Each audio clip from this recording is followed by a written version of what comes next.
안녕하세요.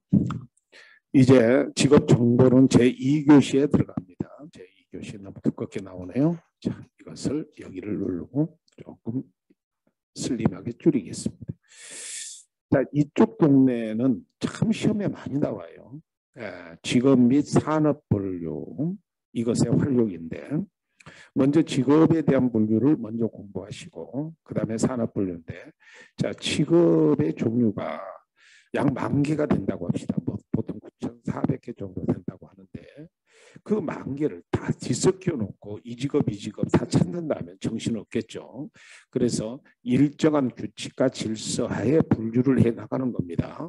이것이 이제 직업 분류인데, 직업 분류의 개요, 큰 설명을 먼저 합니다.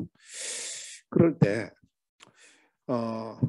가정평가형부터 시작해서 검정형까지 거의 시험의 제1순위라고 볼 수 있는 것 중에 하나가 직업에 관련된 겁니다. 왜 그러냐면은 우리 시험이 직업 상담사 시험 아닙니까? 그래서 직업 상담사와 관련 있는 것들 하면 직업이죠. 그래서 직업이 되기 위해서는 크게 4가지 조건을 갖춰야 한다고 합니다. 이르 계속성, 자 동그라미를 쳐볼까요? 경제성, 사회성, 윤리성. 이렇게 4개의 조건을 갖춰야 되는데, 이 중에서 이르 계속성은 이 자체가 독립해서 시험 문제를 내기도 해요. 직업의 조건 중 이르 계속성에 해당되는 것 보통 4개 있으면 4개 다 쓰라고는 않고요. 한 3개 정도 써봐라. 이렇게 문제를 냅니다. 그럴 때 매일, 매주, 매월, 이것은 이제 수식어고 주기적이라는 말이죠. 그러니까 매일, 매주, 매월 등 주기적으로 행하는 것. 또 거의 같은 의미죠. 계절적으로 행하는 것. 명확한 주기는 없더라도 계속적으로 행하는 것. 그 다음에 미래 할 일이 아니라 현재 하고 있는 일입니다. 현재 하고 있는 일을 계속적으로 행할 의지와 가능성이 있으면 직업이 됩니다.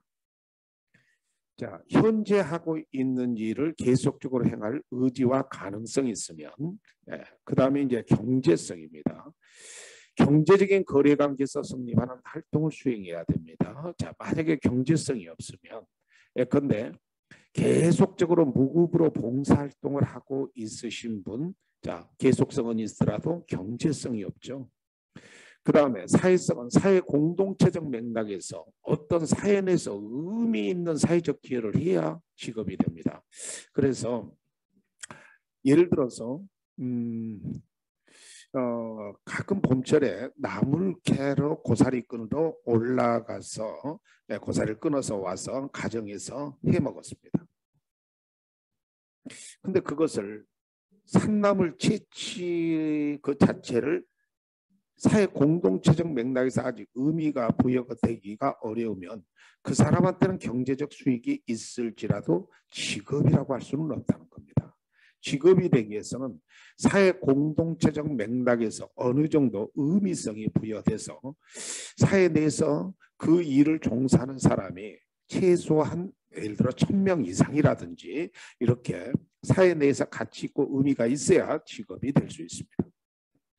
또 윤리성은 비윤리적인 경제적 이윤 추구가 아니어야 합니다. 예를 들어서 밀수업을 계속 밀수를 하고 있다 합시다. 그 사람 계속성도 있고 경제성도 있고, 그러나 사회 전체에서 자, 그건 범죄 행위죠. 그럴 때 직업이라고 볼 수 없습니다. 이처럼 도박이나 밀수나 매춘이나 이런 것들은 경제성은 있을지라도 직업이 될 수 없다라는 것입니다. 그래서 직업이 될 조건 3개를 큰 소리로 한번 읽어보세요. 계속성, 경제성, 사회성, 윤리성.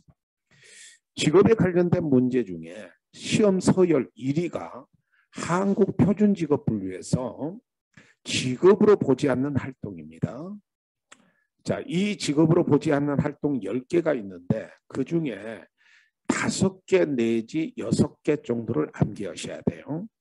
자, 자산 수입이나 보험 수입, 시세 차익, 자산 매각을 위한 수입은 분명히 뭐가 있죠? 경제성이 있죠. 그러나 계속성과 반복성이 없다고 봅니다. 그래서 이런 것들은 직업으로 보지 않습니다. 자, 그런데 이쪽은 잘 암기가 안 돼요. 그래서 이제부터 5번부터 10번까지를 암기해 놓으신 게 좋아요. 가사활동, 전업주부의 가사활동, 전업학생의 학습활동은 자 아시겠지만 계속성은 있죠. 근데 무슨 성이 없어요? 경제성이 없습니다. 직업이 될 수 없습니다. 무국 봉사활동도 역시 계속성과 사회적 의미성도 굉장히 뚜렷하지만은 역시 무슨 성이 없죠? 경제성이 없습니다. 자, 그런데 사회복지시설 수용자, 복지시설 수용자의 시설 내 경제활동, 그리고 교도소에서 징역형을 받으면 수형자라 그래요. 수형, 형벌을 받고 있다는 뜻이에요. 범죄에 의한 강제 노동이 징역형인데 여러분들 중에 이런 거 잘 모르시는 분이 있을 건데요. 사회복지시설 내 수용자나 그 다음에 이제 교도소 내 수형자나 월급을 받습니다. 물론 이런 사회 내에서 월급 수준보다는 훨씬 적습니다만 교도 작업이라고 해서 월급을 줘요. 그래야 그 돈을 모아서 사회에 적응할 수 있는 돈도 모아져야 나중에 석방되고 나서 사회에 적응을 할 거 아니에요. 그래서 이들은 경제활동을 하고 있다는 사실입니다. 경제활동을 하고 있어요. 자, 그런데 이 두 가지는 사회 내에서 자유로운 상태에서 일을 하는 것이 아니라 속박된 상태에서 하는 일이 되죠. 속박된 상태에서 하는 경제활동이어서 자, 특히 이 8번과 9번을 써놨죠. 속박된 상태에서 경제활동이기 때문에 직업으로 취급되지 않습니다. 자, 그 다음에 이제 불법적인 활동하면 매춘이라든지 아니면 밀수 같은 예가 있죠. 이럴 때는 직업이 될 수 없는데 이 5번부터 10번은 이상하게 한 번만 딱 읽으면 암기가 될 것입니다. 그렇게 해서 직업으로 보지 않는 활동 6개 정도를 정확하게 암기를 해 주셔야 합니다. 자, 그 다음에 이제 직업에서 많이 쓰는 단어들이 직능이라는 단어와 직능 수준이라는 단어, 그리고 직능 유형이라는 단어를 기억하셔야 돼요. 먼저 직능은 직무를 수행하는 능력을 말합니다. 직무를 수행하는 능력을 말하고 직능 수준은 이게 이제 가장 많이 들어가는 얘기인데 직무를 수행하는 능력의 높고 낮음입니다. 높낮이. 자, 그 다음에 직능 유형은 좀 이해하기가 곤란해요. 직무 수행에서 요구되는 제반 분야, 예컨대 지식, 도구, 재료, 서비스 등과 관련성을 말하는데 예컨대 이런 얘기입니다. 대분류 3이 뭐 서비스 종사자가 있고 자 대분류 뭐 8인가 기계장치 조작 조립 종사자가 있습니다. 그러니까 이 서비스 종사자와 이 기계 조립 장치 종사자 이 대분류 8의 이들 또 9는 이제 단순 노무 종사자고요. 그러면 이들이 직무를 수행하는데 기계 뭐 장치 조작 조립 종사자와 서비스 종사 이거 3이 사무 종사자입니다. 사무 종사자와 쓰는 지식, 쓰는 도구, 재료, 서비스 이런 것과 관련을 보면 확실히 유형이 구별되죠. 이것을 무슨 유형이라고 그래요? 하는 일이 서로 다르다 이런 뜻이에요. 그것을 직능 유형이라고 합니다. 자, 이 중에서 직무 수행 능력의 높낮이를 뜻하는 직능 수준을 다시 한번 아래쪽에서 설명을 하는데 이게 이제 시험에 한번 나왔는데 꽤 까다로웠어요. 자, 한국표준 직업분류상 직능 수준하면 직무 수준은 직무 수행 능력의 높낮이인데 직무 수행 능력의 높낮이가 몇 단계로 나눠지냐면은 4단계로 나눠져. 제1 직능 수준, 제2 직능 수준, 제3직능 수준, 제4직능 수준 이렇게요. 그래서 제1직능 수준 하면 어느 수준이냐면 최소한의 문자 이해와 수리적 사고 능력이 요구됩니다. 물론 최소한의 문자 이해 자체가 안 된다면 제1직능 수준도 되기 어렵겠죠. 그런데 어떤 직능, 직무를 수행하기 위해서는 최소한의 문자 이해와 수리적 사고 능력만 있어도 되는 것이 제1직능 수준이고 이 수준만 있으면 할 수 있는 것은 한국표준직업분류상 단순 노무 종사자입니다. 단순 노무 종사자는 최소한의 문자 이해와 수리적 사고 능력만 요구되네요. 자, 그러면 교육 수준으로 따진다면 우리나라 교육 수준은 초등교육 수준이고, 자, 국제 교육 표준 분류라는 것이 있어요. ISCED라고 그러는데, 인터내셔널 스탠다드, 그러니까 국제 표준 직업 분류가 아니라 국제 표준 교육 분류에 따르면 1수준입니다. 6수준까지 있는데 1수준이 여기에 해당돼요. 자, 그다음에 이제 제2직능 수준은요. 완벽하게 읽고 쓸 수 있는 능력과 정확한 계산 능력. 여러분 확실히 이게 있으십니까? 여러분은 완벽하게 읽고 쓸 수 있는 능력, 정확한 계산 능력이 있으십니까? 있으시다고 하네요.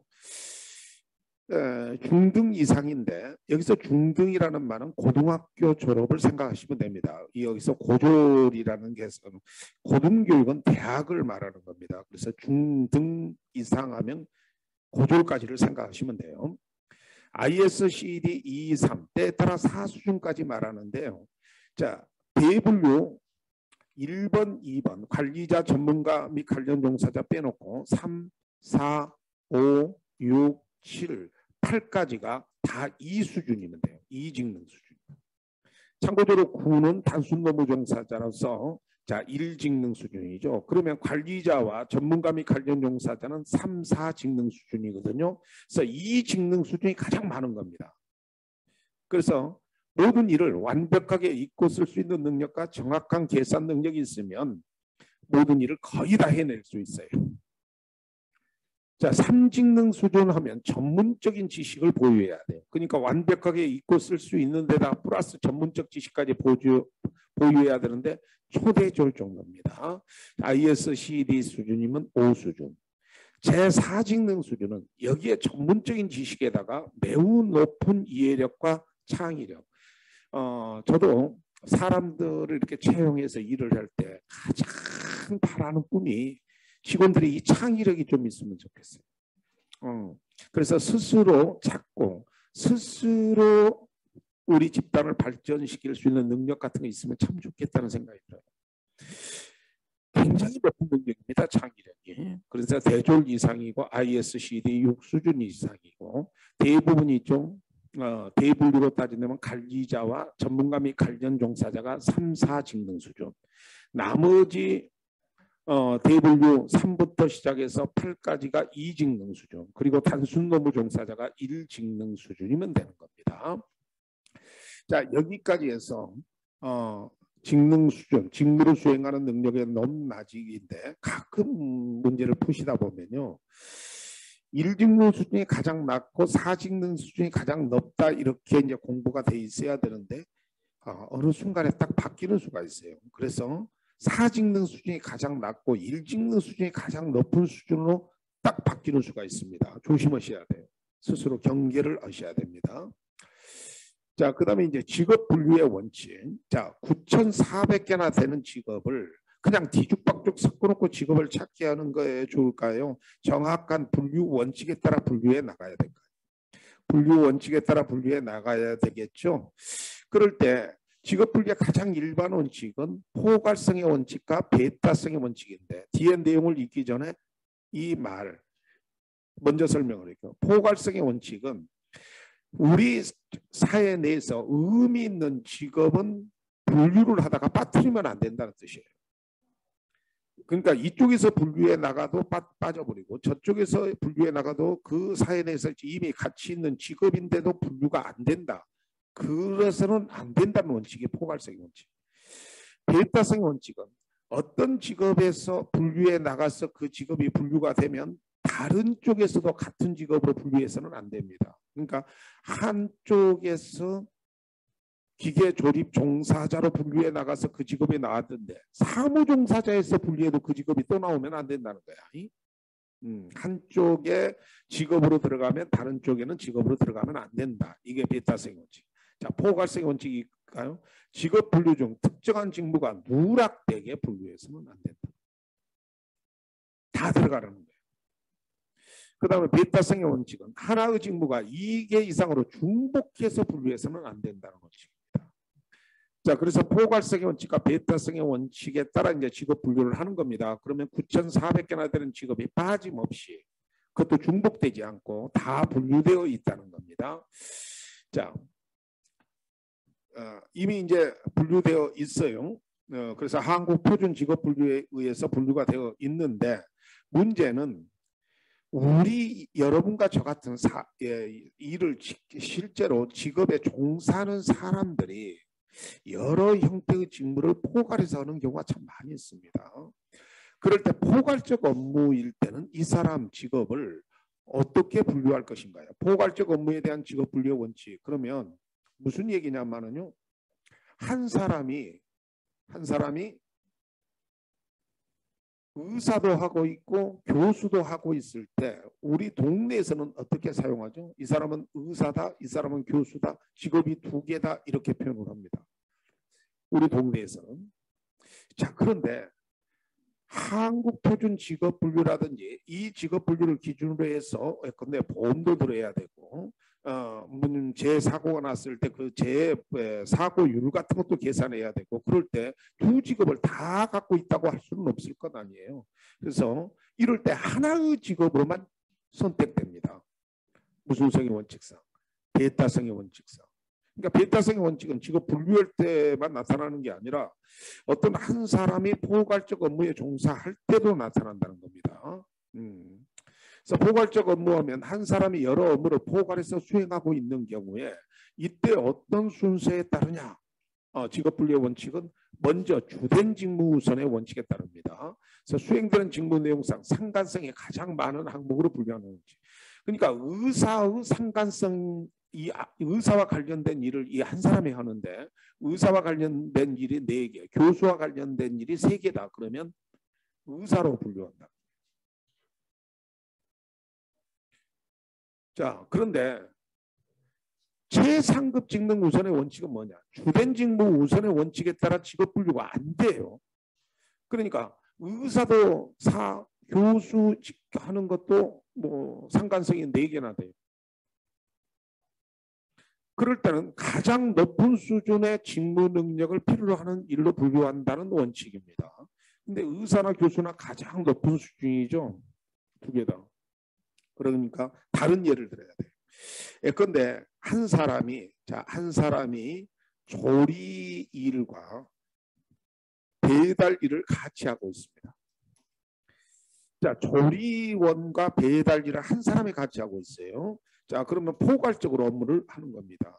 물론 큰 회사는 한 사람이 조리만 하고 또 한 사람은 배달만 하겠습니다만, 작은 가게는 조리도 하고 배달도 하고 있을 때 조리도 4개 정도, 배달도 4개 정도. 그래서 주된 직무 우선의 원칙으로 찾을 수가 없을 때 이제는 어느 것이 최상급 직능이냐. 자, 조리원은 2직능 수준이고 배달원은 자, 단순 노무 종사자입니다. 1직능 수준이요. 그러니까 어느 거로 취급될까요? 조리로 취급됩니다. 조리원으로. 자, 그다음에 이제 1번, 2번으로도 판단이 안 되면 이제 3번으로 들어가는 겁니다. 그래서 언제나 이건 순서대로 기억을 하셔야 돼요. 생산 업무 우선의 원칙입니다. 제약의 생산과 공급이 같이 이루어지는 경우 생산 단계와 관련된 업무를 우선적으로 분류합니다. 그래서 예를 들어서 자, 빵을 하는 제빵을 하면서 자, 판매도 하고 있습니다. 판매 종사자죠. 자, 그런데 이게 누가 한다는 거죠? 한 사람이 다 한다는 겁니다. 한 사람이. 자, 그런데 제빵과 관련된 일이 4, 판매에 관련된 일이 3이면 자, 위에서 설명한 주된 직무 우선의 원칙에 따라 제빵원이 됩니다. 또 반대로 판매가 4고 제빵이 3이면 자, 판매원이 되는 겁니다. 자, 그런데 이 2개 다 주된 직무를 찾을 수 없습니다. 자, 그럴 때는 2번째 최상급 직능 우선의 원칙으로 들어가야 되는데 제빵원도 2직능 수준이고 판매원도 2직능 수준, 배달원은 1직능 수준입니다. 자, 그러니까 최상급 직능 우선의 원칙에 따라 나눌 수가 없습니다. 그러면 이제 3번째 단계로 들어간다. 어느 것이 생산 업무와도 관련이 있냐? 판매원이냐 제빵원이냐. 당연히 생산업무와 관련이 있는 건 제빵원이죠. 그래서 제빵원으로 된다는 겁니다. 여기서 제가 뭘 지금 여러분한테 강조하고 있는지 아시겠죠? 자, 순서가 1번 주된 직무, 그 다음에 뭐죠? 최상급 직능, 생산업무, 이 순서가 있다라는 겁니다. 1번에서 주된 직무 우선의 원칙으로 구분이 되면 2수준, 3수준을 안 갑니다. 2단계, 3단계로. 그래서 1직능, 1수준인 주된 직무 우선의 원칙에 따라 구별할 수 없을 때 최상급 직능으로 가보고 그걸로 구별할 수 없을 때 생산업무 우선의 원칙이 되는데요. 자, 이건요. 얘가 굉장히 다양하지 않아요. 그래서 딱 정리해서 기억하세요. 주된 직무 우선의 원칙은 아까 예를 들었던 한 사람이 의사와 교수직을 겸하고 있는 예로 드시고, 최상급 직능 우선의 원칙은 조리원과 배달원 말고는 예 들을 만한 것이 별로 없습니다. 그래서 조리원과 배달원으로 하시고, 그 다음에 생산업무 우선의 원칙은 제빵원과 판매원으로 예를 들어 놓으시면 됩니다. 예를 들어 설명하라 이렇게 문제를 내거든요.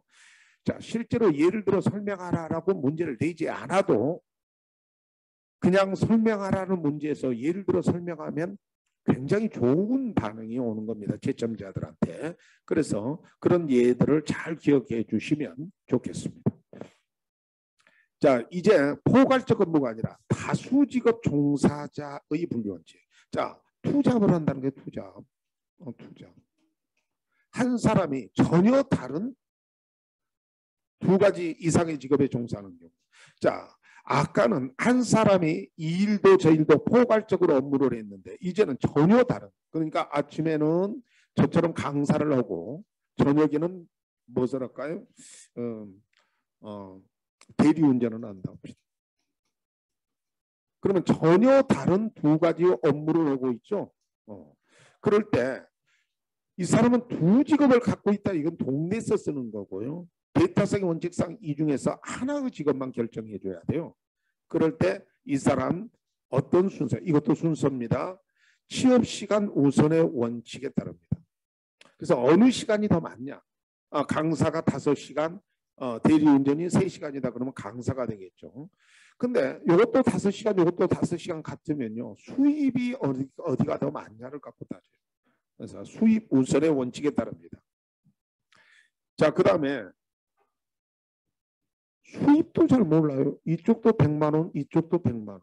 시간도 서로 같아요. 그러면 조사 시 최근 직업의 원칙에 따릅니다. 그래서 조사 시 최근 직업의 원칙까지 해서 정리를 합니다.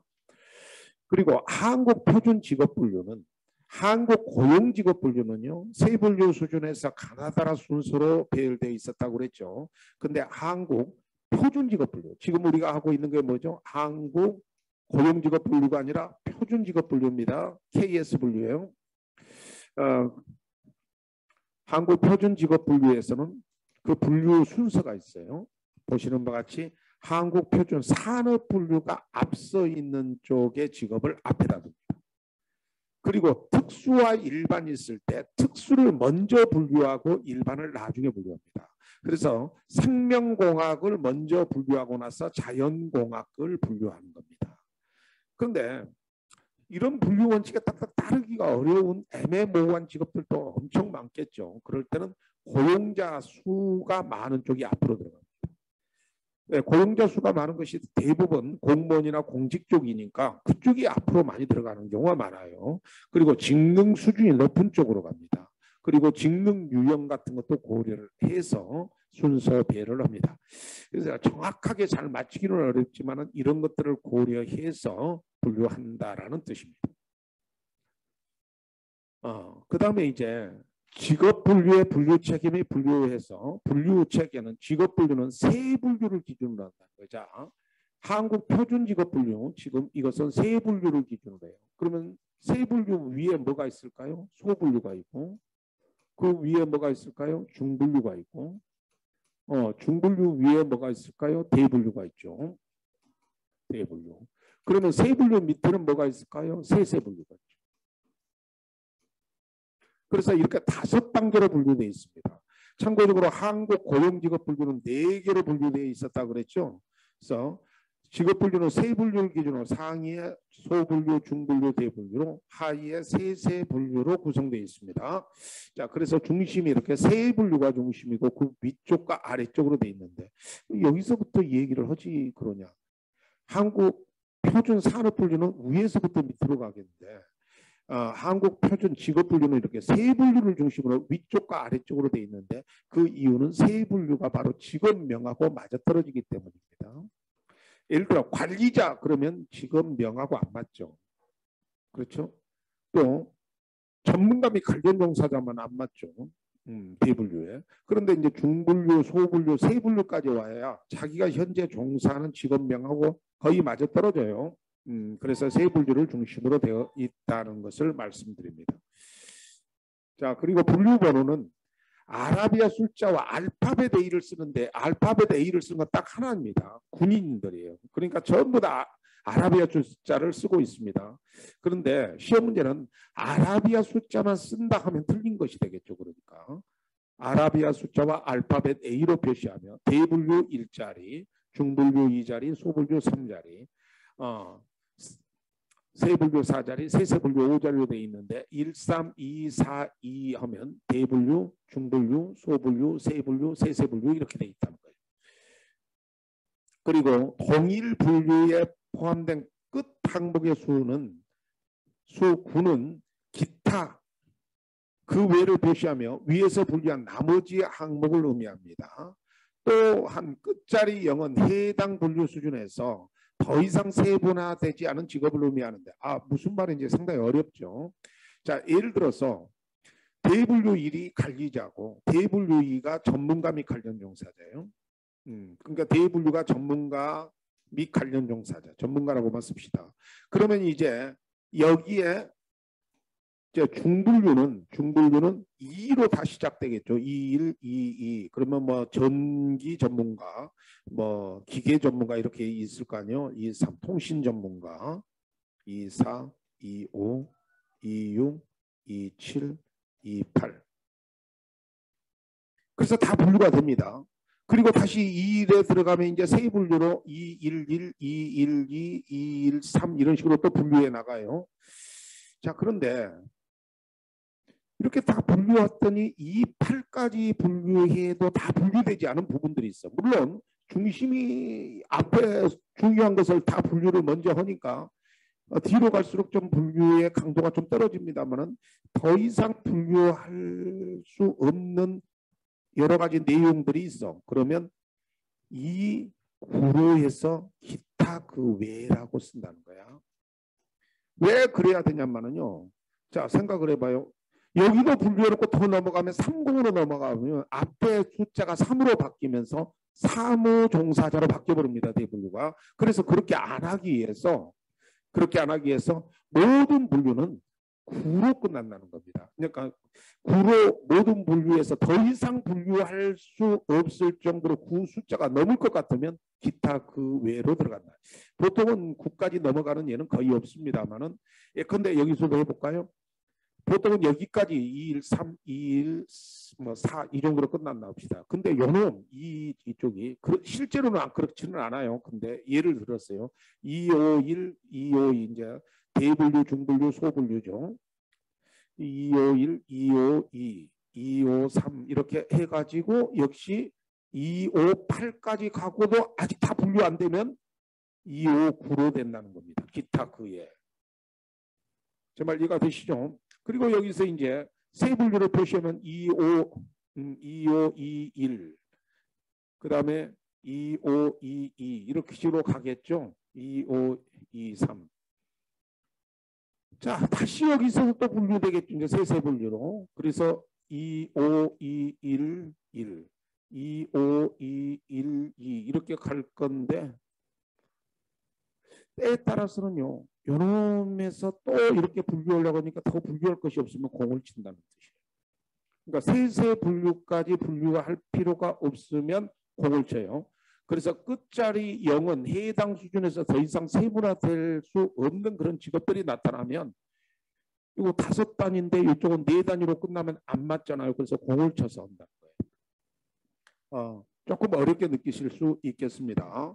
어지러울 때는 그냥 이 부분은 그냥 책을 한번 읽어보시는 정도에서 끝내십시오. 시험에는 거의 안 나옵니다. 그러나 이해를 좀 해주실 필요가 있을 것 같아서 지금 설명을 드리는 거예요.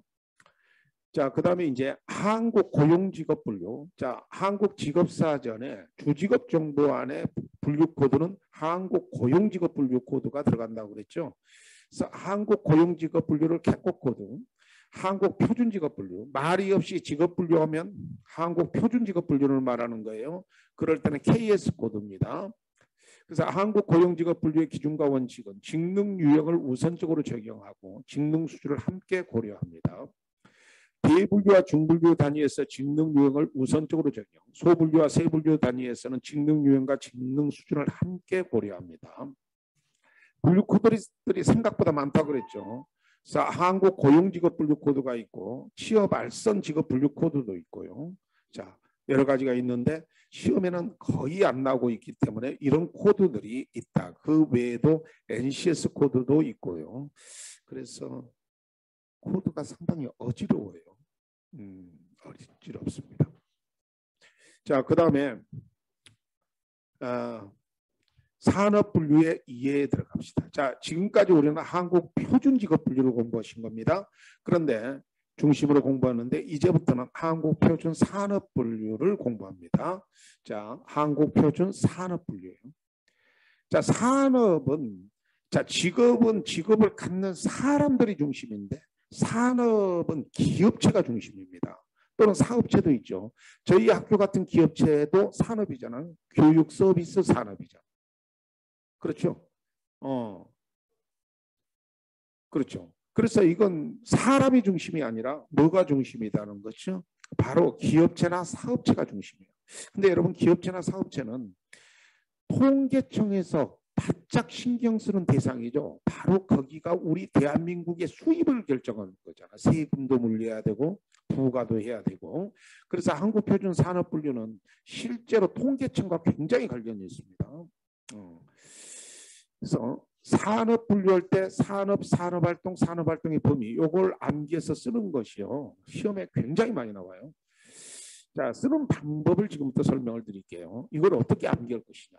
쉽지 않아요. 산업이란 유사한 성질을 갖는 산업활동에 종사하는 생산단위의 집합이다.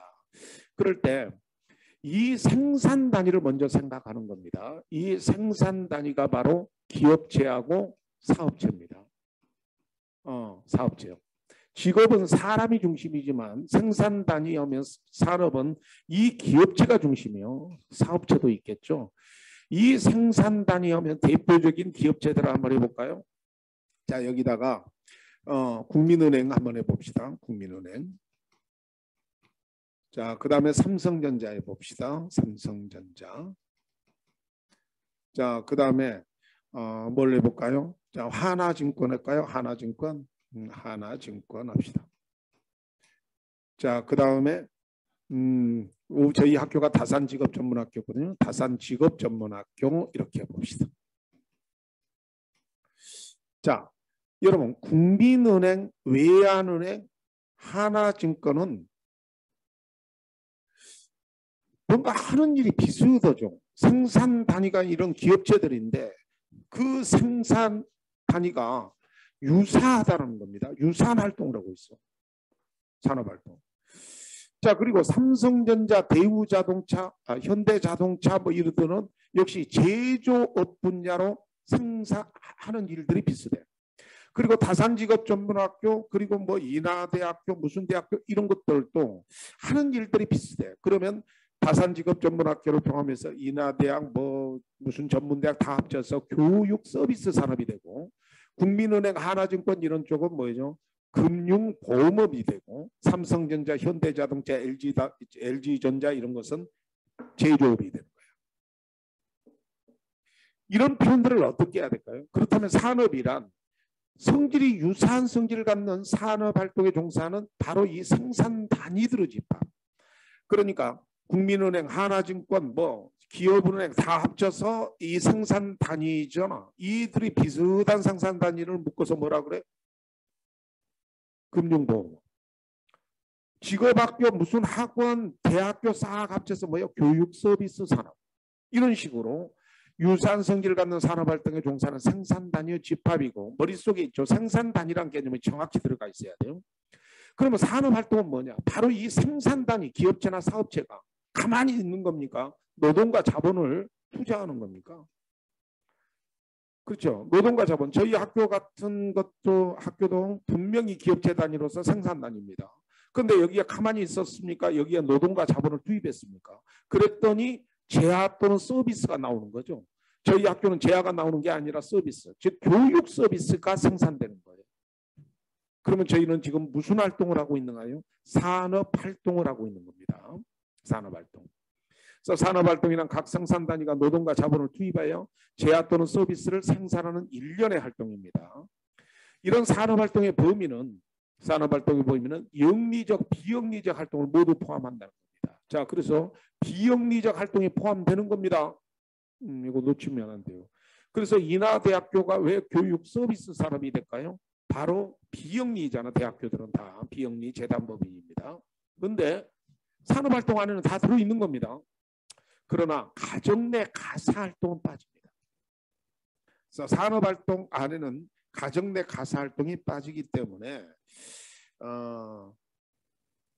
가사활동으로서 열심히 가정주부로서 이렇게 건설을 하고 있으면 산업활동의 부가가치 이렇게 증가율에는 영향을 주지 않아요. 물론 가족 내 행복 수준은 높아지죠. 자, 가정 내 가사활동은 제외된다는 사실까지 해서 이 세 개 산업활동의 범위 이거 쓰는 거 시험에 나온다고 그랬죠. 근데 나오면 상당히 애먹으십니다. 잘 연습을 해놓고 우리가 공부라는 게 뭐냐면요 아무것도 준비 안 된 상태에서 논리적으로 이해만 했다가 부딪혔을 때 생각을 짜내서 쓸 수 있는 능력을 갖추는 것이 진짜 공부고 진짜 실력이거든요. 그럴 때 바로 이 생산단위라는 개념을 기억하셔야 된다. 자, 그 다음에 표준산업분류의 분류 기준 하면 한국 표준산업분류를 할 때 그 분류 기준이 있어요. 자, 이미 한국 표준산업분류가 분류되어 있겠죠. 그럴 때 그것도 중구난방으로 분류되어 있을까요? 우리나라의 산업이 굉장히 많은데 일정한 규칙과 질서 하에 분류되어 있을까요? 일정한 규칙과 질서 하에 분류되어 있을 건데 그 순서는 이렇습니다. 산출물의 특성, 투입물의 특성, 생산활동의 일반적인 결합 형태. 이건 무조건 암기를 해 놓으셔야 돼요. 표준산업분류의 분류 기준.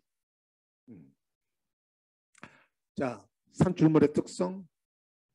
자, 상치가 나오고 쌀이 나오고 그러면 농업이 되겠죠.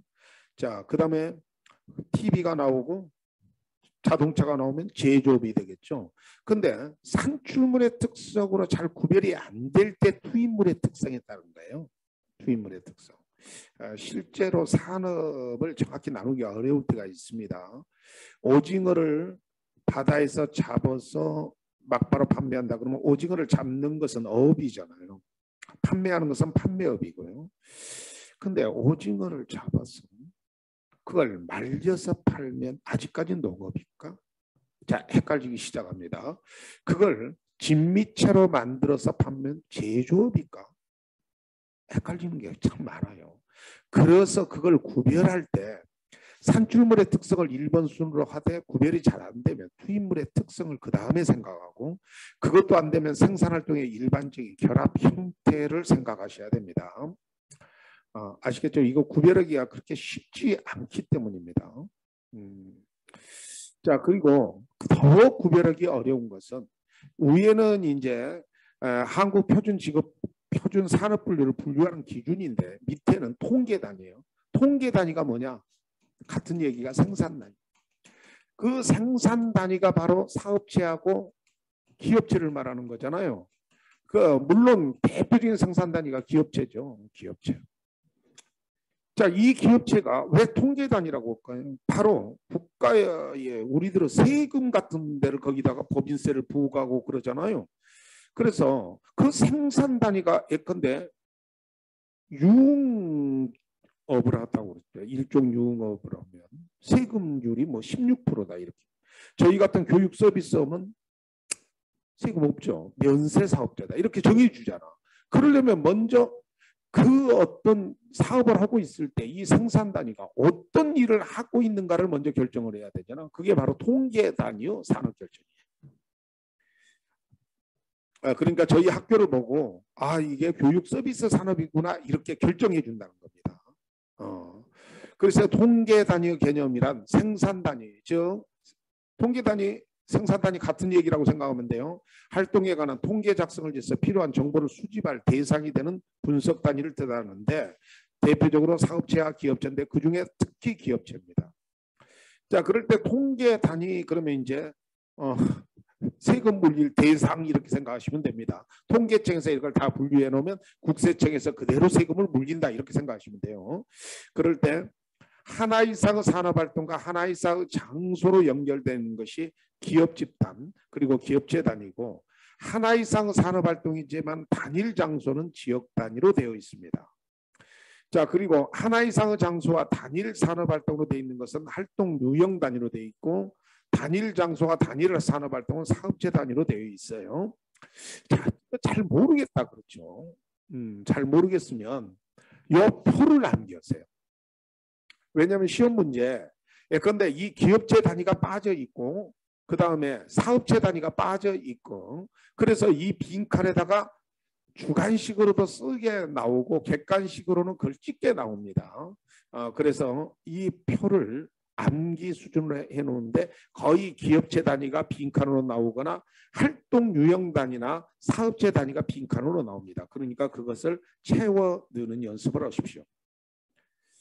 자, 그 다음에 생산 단위가 통계 단위라고 생각하면 된다 그랬죠. 활동 형태인데 여러분 이 생산 단위 즉 사업체나 기업체 저런 기업체도 아주 깔끔하게 단순하게 한 가지 일만 안 해요. 예를 들어 저희 학교는 이렇게 강의를 통해서 수강료를 통해서 일하고 하는데 어찌됐건 책도 판매하고 있기 때문에 서점 허가도 이렇게 부분적으로 받아놨습니다. 책을 판매해야 됩니다. 그러면 이건 판매업이 되죠. 교육 서비스업이 아니라 판매업으로도 될까 안 될까 이런 문제가 생길 수 있잖아. 그럴 때 이렇게 돼요. 주된 산업활동과 그 책을 판매하고 있는 내 모습은 부차적 산업활동. 그리고 보조적 산업활동은 그 뭐 창고에다가 물건 쌓아놓거나 회계나 이런 것들인데 이럴 때 산업활동의 결정 방법은 여러 가지 일을 보통 한다는 거죠. 기업체가. 한 가지만 딱 잘라서 안 했죠. 그럴 때도 주된 산업활동의 종류에 따라 결정합니다.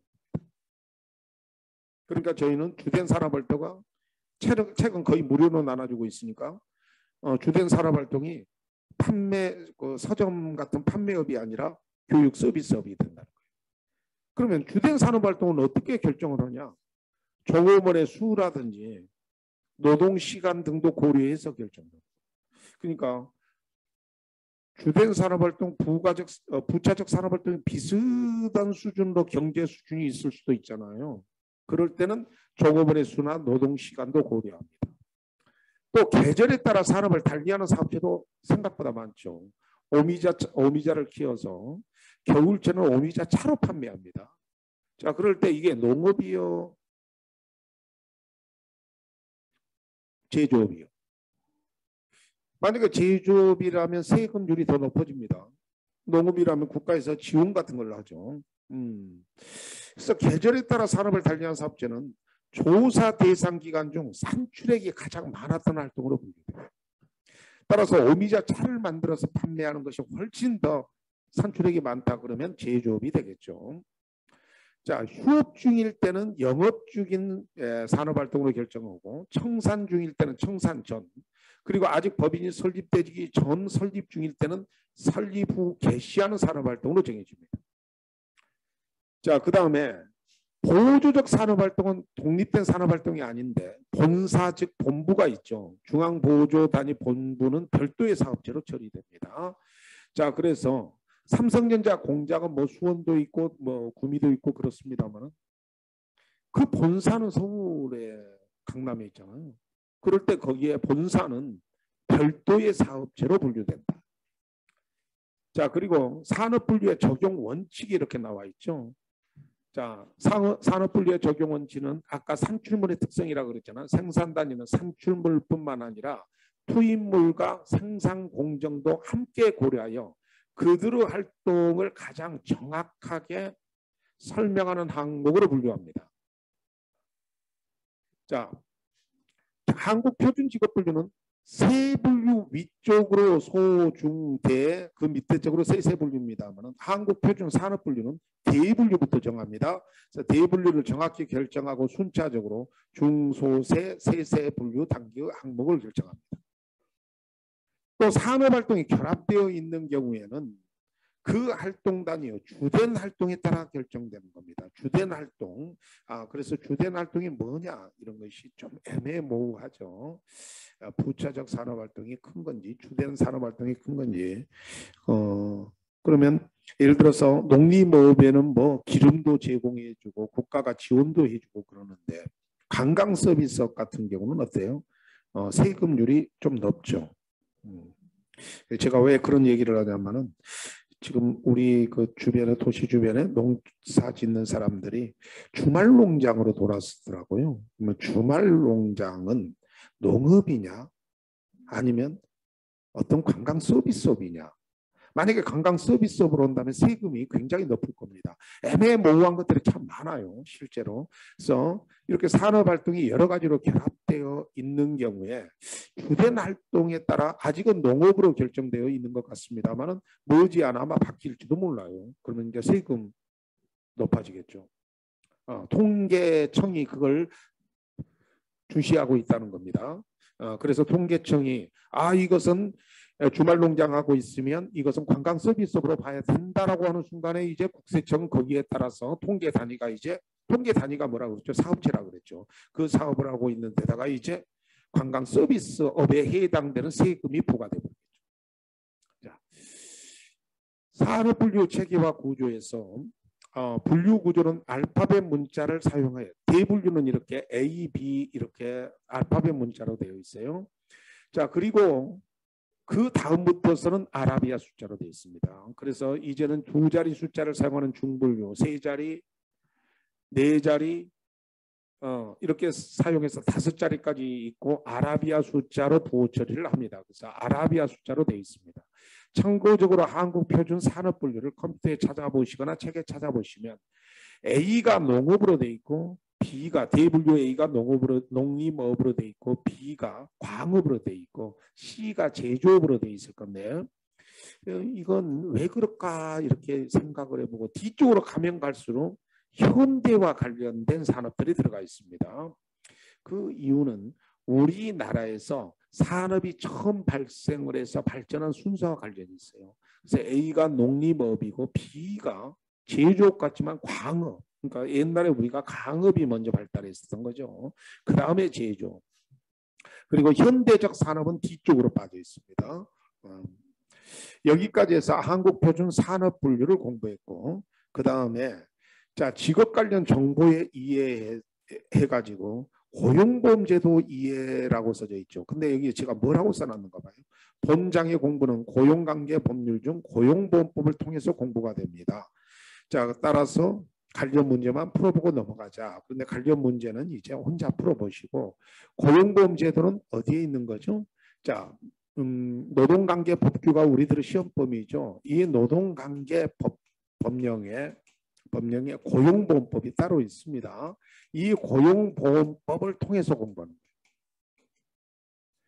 자, 그 다음에 직업훈련정보 이해해서 자, 본장이 공부는 고용관계법률 중에 근로자, 요새는 뭐 평생국민 근로자 직업능력개발법으로 제목은 바뀌었는데 뜻은 같아요. 공부가 됩니다. 관련 문제만 풀어보시자. 그러면 여기서도 역시 노동관계법규에서 공부가 된다라는 겁니다. 자, 이런 공부들은 중복되기 때문에 따로 공부는 거기에 노동관계법규를 공부하시다 보면 자연스럽게 공부가 되기 때문에 굳이 따로 공부를 하실 것은 없다는 겁니다. 자, 그래서 지금부터 공부할 것은 이제 워크넷에 관련된 공부를 합니다. 자, 워크넷. 워크넷 하면 컴퓨터를 찾아서 직접 봐가면서 공부하시는 게 공부 방법이 맞겠죠. 자, 그런데 여기서 워크넷 통계, 그러니까 워크넷 이용자들의 통계만 지금 공부하는 겁니다. 다시 한번 워크넷 이용자들의 통계만 공부하는 건데, 거기에 워크넷 통계 신규 구인 인원은 해당 기간 동안 워크넷을 통해 구인 신청한 일자리 수고, 신규 구직자 수는 자, 해당 기간 동안 워크넷을 통해 구직 신청한 인원수입니다. 그리고 알선 건수는 워크넷을 통해 해당 기간 동안 알선 처리한 건수. 그리고 이제 구인 배율이라는 것이 있는데, 신규 구인 인원을 신규 구직자 수로 나눈다. 그러면 이거 식으로 쓰려면 잘 안 써져요. 그래서 여기다 한번 써드립니다. 구인 배율은 분모가 뭐라는 뜻이에요? 자, 무엇으로 나눈다고 그랬죠? 신규 구인 인원을 신규 구직자 수로 나눈다. 그러면 이 식은 신규 구직자 수가 분모입니다. 구직자 수, 신규 구인 인원. 자, 그리고 율자 곱하기 100을 할 것 같은데 곱하기 100을 하지 않습니다. 따라서 요 숫자에서 1이 넘으면, 구인 배율이 1이 넘으면, 그러니까 여기 이제 구인 배율이라고 합시다. 구인 배율이 1이 넘으면 취업하기 쉬운 상태죠. 왜냐하면 구직자보다 사람을 구하는 숫자가 많으면 취업하기 쉬운 상태예요. 1보다 적으면 어떻게 될까요? 1보다 적으면 취업하기 어려운 상태예요. 구직자 수가 예를 들어 100명인데 자, 구인 인원은 80명뿐이 안 된다. 그러면 구인 배율 0.8분이 안 되잖아요. 그런데 반대로 구직자 수는 100명인데 구인 인원은 200명이다. 그러면 구인 배율이 2가 되는 거죠. 구인 배율이. 지금도 우리나라의 구인 배율이 낮은 건 아니에요. 진짜입니다. 구인 배율이 낮은 건 아니에요. 구인 배율이 높아요. 일본도 구인 배율이 높고 우리도 구인 배율이 높습니다. 근데 왜 일자리가 없죠? 쓸만한 일자리가 없다는 거죠. 쓸만한. 그래서 우리 젊은 사람들이 아니면 이제 직장을 구하는 사람이 진짜 마음 놓고 어느 정도 사회적 문화 수준을 누리고 살아갈 만한 그런 일자리가 부족하다는 뜻이지. 구직자 수보다 구인 인원이 넘쳐나요. 지금도 중소기업 같은 데서는 사람이 없어서 난리예요. 자, 그 다음에 이제 취업률. 여기서는 국민 경제 전체의 취업률이 아니라 신규 구직자 수에 대한 취업자 수의 비율이고 백분율로 나타내는데, 자, 워크넷 이용자 간에서의 취업률을 말하는 겁니다. 그리고 충족률은 자, 누가 충족을 해? 신규 구인 인원, 즉 기업체 측에서 신규 구인 인원에 대한 취업자 수의 비율을 말하고, 자, 취업률하고 충족률은 반대입니다. 자, 바로 두 개 다 분모는 취업자 수인데 이쪽은 구직자 수가 분자하고 이쪽은 구인 인원이 분자합니다. 그리고 신규 구직자 수에 대한 알선 건수의 비율. 자, 그 다음에 제시임금은 구인 기업이 구직자에게 제시하는 임금인데 여러분과 저처럼 받고자 하는 임금을 요구임금이라고 해요. 요구하는 임금. 그래서 이 요구임금의 또 다른 표현이 의중임금인데요. 자, 이 의중임금 충족률을 한번 계산식으로 쓰면 의중임금 충족률을 계산식으로 쓰면 자, 뭐에 대한 의중임금에 대한 제시임금의 비율이니까 의중임금이 분모고, 자, 그 다음에 뭐죠? 제시임금이 분자입니다.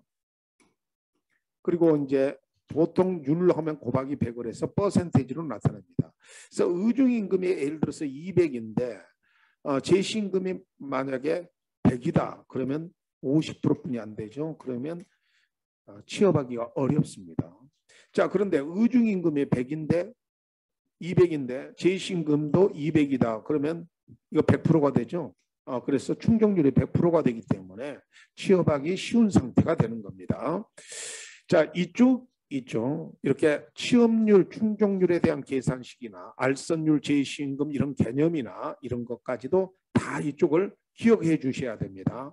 여기까지 해서 제2교시를 마칩니다. 직업정보는 제2교시를 마치고 제3교시는 자격제도에 들어갑니다. 자, 다음 시간 뵙도록 하고 오늘 강의는 여기까지 하겠습니다. 고생하셨습니다.